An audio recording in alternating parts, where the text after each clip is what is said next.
motion for reconsideration, makakapag-file siya.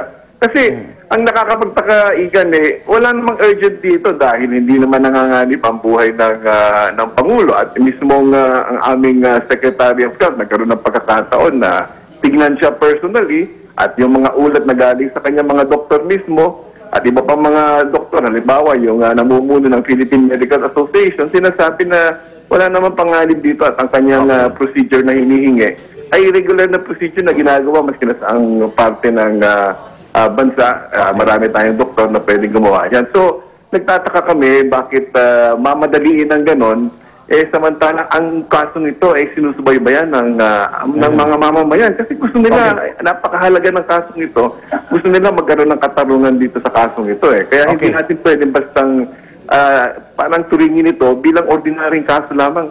Congressman Lagman, reaction po at naging malupit ho ba ang Aquino administration kay dating Pangulo?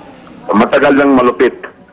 At kagabi, pero mas na operation laban sa dating force couple. Sapagkat yung TRO ay immediately executory. Ang gusto sabihin, wala nang makahadlang sa pag-implement ng TRO. Agad-agad. Totoo naman, as of yesterday, wala pa raw natatanggap na kopya ang Department of Justice. Si Secretary. Secretary.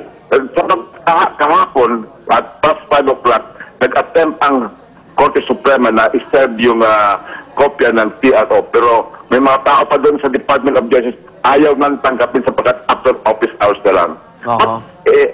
Palagay ko naman, we should accord respect and integrity to the Supreme Court's pronouncement that mag-issue siya ng TRO as early as 2 o'clock in the afternoon. Palagay ko naman, pwede itong bigyan ng tinatawag na judicial notice. Okay. Hindi naman magsisibaling ang Korte Suprema na nag-issue sila ng TRO. Palagay ko, ang gusto talagang palabasin ng Executive Department ay huwag ay tutulan ang desisyon ng Korte Suprema. Okay. Kahit na mag-file ang motion for reconsideration, ang motion for reconsideration hindi pwede mag-hintuin ang implementation ng TRO. Okay, may plano ba kayo magkaroon ng congressional inquiry dito, Congressman? Ngayon araw magpapile ang minorya sa mababang kapulungan ng isang resolution asking for a congressional investigation. Okay, ngayong araw ba plano uling umalis ni Pangulong Arroyo? Susubukan ulit sapagkat meron ng TRO. At hindi na pwede maghintay ang medical condition ng dating Pangulo. Secretary, maiwasan ba yung constitutional crisis, yung banggaan po ng ehekutibo at hudikatura? Hindi naman kailangan dumating dyan na Igan. Sabi nga ni Congressman Lagban, alauna, alas 2 pa lang, nandyan na yung decision. Nagtataka tayo, alas 2 samantalang halos mag-aalas 6 na yata nung yung decision na yon ay naipadala sa Department of Justice. Nagtataka lang kami bakit sa loob ng 3-4 na oras, magkakatabi lang itong mga opisinang ito. Bakit namang hindi kaagad binigyan ng pagkakataon ng gobyerno na malaman ko ano yung desisyon at ano yung naging batayan ng desisyon. Kasi ngayon, kailangan kaming ang gobyerno mag-file ng motion for reconsideration. At sabi ko nga, hindi ito ordinaryong kaso, Igan. Ang taong bayan, nakasalalay dito yung kanilang pagtitiwala na ang gobyerno ba ay seryoso at desidido na mabigyan ng katarungan ng kasong ito. Dahil itong kasong ito, kung titignan mo yung mga survey, overwhelming yung sinasabi ng taong bayan na hindi dapat umalis ang Pangulo. Kailangan harapin niya yung kaso. At nangangamba sila na baka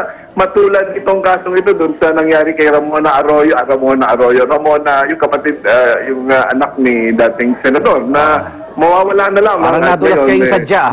Nakatakbo na, hindi na lang kung nasaan. Yun ang ating makakarap kung basta natin ito bababayaan lamang at hindi natin talagang susubaybayan na maayos. Maraming salamat, Budget Secretary Butch Abad. Congressman Lagman, ito bang pag-alis ng Pangulo hindi para iwasan lang yung nakatakdang pagsasampa ng kaso sa kanya ng joint panel ng DOJ at ng COMELEC? Alam natin lahat na sinubukan ng dating Pangulo na i-exhaust ang medical expertise ng mga doctors dito sa Pilipinas. Hindi siya agad humingi ng pahintulot na umalis. At 3 operasyon ang nangyari. Ngunit talagang kailangan ang sa kanyang pagkonsulta at treatment abroad. Kaya sila ay naniniwala na tama ang Korte Suprema na binigyan sila ng pahintulot umalis. Okay. Ito naman ay hindi question ng tinatawag na humanitarian accommodation or even health condition. Ito ay isang karapatan na nakasulat sa ating saligang batas, the right to travel.